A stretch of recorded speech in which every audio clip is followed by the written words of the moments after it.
Bem, pessoal, esse vídeo eu poderia estar fazendo aqui sobre racismo estrutural, porque o eixo é o mesmo, sobre atendimento a pessoas neurodivergentes, mas estou fazendo com relação ao feminicídio, né? Então, a mulheres, em virtude do Anuário Brasileiro da Violência, que trouxe um número que ele é bem curioso, né? Um aumento no número de feminicídios no Brasil, né? Claro que o aumento não foi tão grande, mas que constituiu um novo recorde total de feminicídios em um ano no país. Bem, a gente hoje vive um cenário que não era para ser para isso. Pelo menos algumas pessoas entendem isso, né? Eu não, e a minha crítica vai ser exposta aqui. A gente tem um governo que de forma nenhuma endossa esse tipo de coisa, né? Endossa violência contra a mulher, muito pelo contrário, né? A gente tem uma estrutura legislativa muito boa, judiciária muito boa, né? A Lei Maria da Penha, ela é muito ampla, ela também é muito inovadora, ela é muito moderna, talvez a palavra melhor seja essa. A gente tem estruturas estatais que, claro, que tem diversas limitações, mas se for comparado a outros atendimentos, muito mais até sofisticado e evoluído.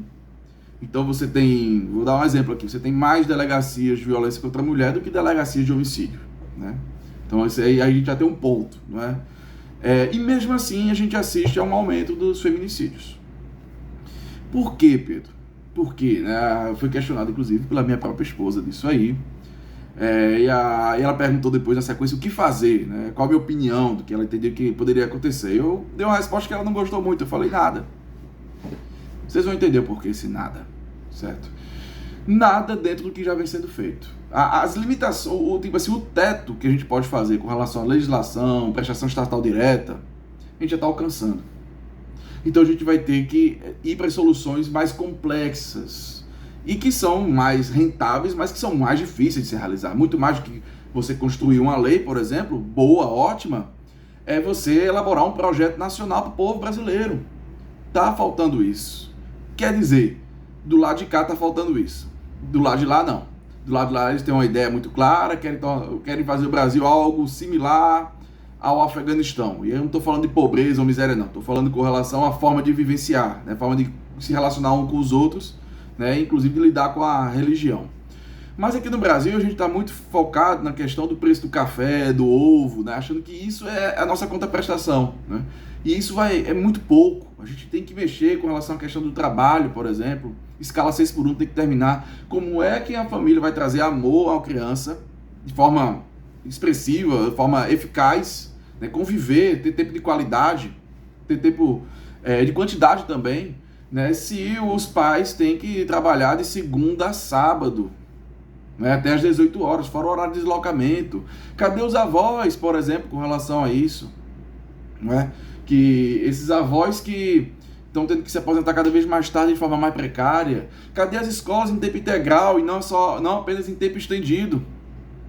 Tempo integral mesmo, né? E aí sim a gente trazer certas informações dentro da escola de uma forma mais madura, para te formar esse cidadãozinho ainda pequeno, né? Para com relação não só à violência contra a mulher. E aí a grande charada do negócio. Não tem saída sozinho, não tem saída isolada.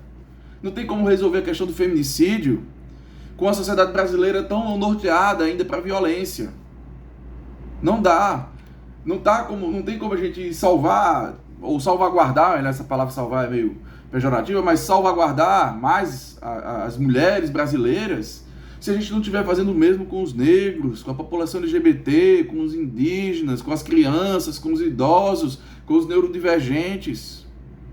Todo mundo vai ter que estar nessa. E para você fazer isso, estar nessa, você tem que fazer reformas ou mudanças estruturais em toda a sociedade. Por isso que eu falo de projeto nacional que a gente quer para o nosso povo brasileiro, né? Modificar, de repente, a percepção de felicidade. Hoje parece que felicidade é comprar. E isso tem como se trabalhar culturalmente, né? São pequenas mudanças que são muito fortes, que dizem muito sobre as pessoas e sobre a forma de conviver. A nossa forma hoje está cada vez mais odiando ao vizinho. Eu falo muito isso. Então, como é que o Estado brasileiro pode direcionar a população a ter uma convivência mais harmônica? Então, se a gente não for por esse caminho, ficar apenas nesse caminho fácil, de boas leis, de alguma prestação estatal aqui modernizada, etc., a gente não vai ter uma mudança disruptiva. Não vai ter mudança estrutural. Não vai ter quebra de paradigmas. A gente vai viver de pequenas quedas pequenas subidas, de acordo com a conjuntura. Aí o ano que vem diminui um pouco, daqui a 2 anos aumenta um pouco. E vai continuar do mesmo jeito, seja para as mulheres, seja para os negros e outras populações vulneráveis também, que valeria a pena citar aqui, mas vai tornar o texto longo, tá bom? Abraço, tchau, tchau.